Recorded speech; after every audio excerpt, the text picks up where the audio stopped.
大家好，我係美珍。我去咗香港之後，我發現香港有好多同日本完全唔同嘅飲食文化，咁所以今日就同大家分享我最驚訝嘅5樣。第一，將唔同醬料混埋一齊。我去香港便利店買嘅腸粉都會加幾種唔同嘅醬汁，我都覺得好有趣。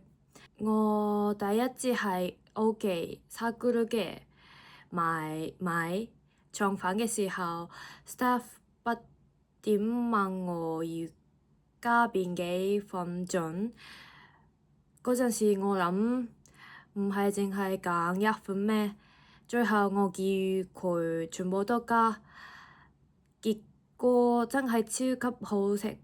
之後我就完全信任喺日本嘅父母地方食到便利店嗰種腸粉，所以我好想快啲再去香港食。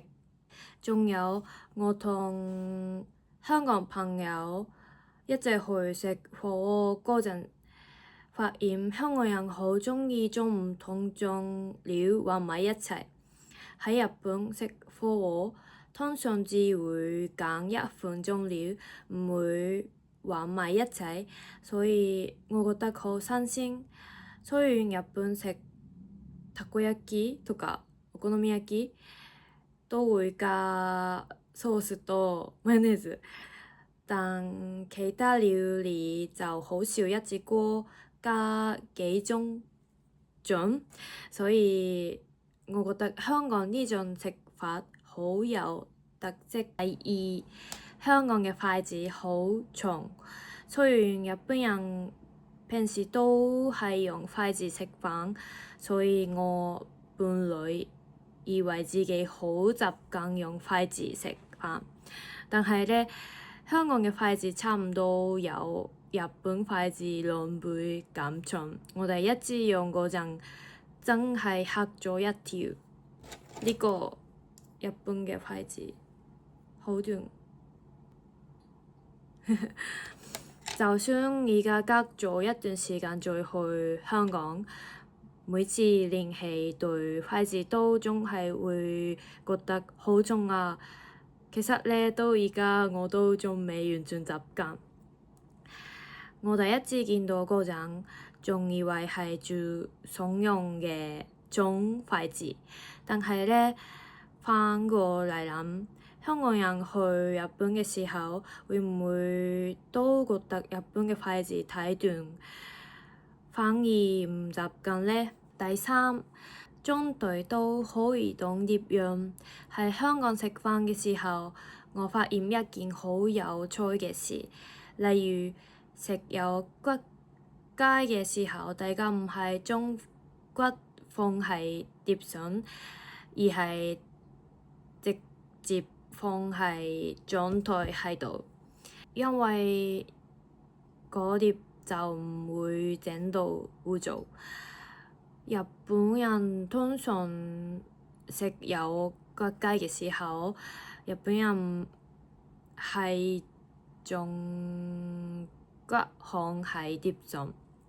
呢款之間除咗可以抹台，仲可以抹餐具，所以我覺得真係好方便。對香港人嚟講，可能係好普通嘅事，但係呢，我手上好多日本人去香港之後，都一定會想買店鋪帶返日本。第四，飲茶之前會先洗餐具。我去香港之前，我已經聽過飲茶之前會先洗餐具，但係呢，當我第一次親眼見到大家真係咁做嘅時候，仲係覺得好新奇。同我一齊去飲茶嘅香港朋友仲同我講，用嚟洗餐具嗰壺茶越熱越好，因為咁樣會更加乾淨，有學到一樣新嘢。但係呢，如果香港飲茶嘅人，可能會一時之間到底係用嚟洗餐具定係用嚟飲，應該都會有啲困惑。第五，兩餸飯，香港有一樣平靚正嘅美食令我好感動，就係兩餸飯。一大盒飯就可以喺好多款餸入面揀兩份，我覺得呢個方式真係好正。我之前喺香港住咗一個月嗰陣，我成日都去食兩餸飯，可以一次過食到好多香港嘅家常菜，真係好開心。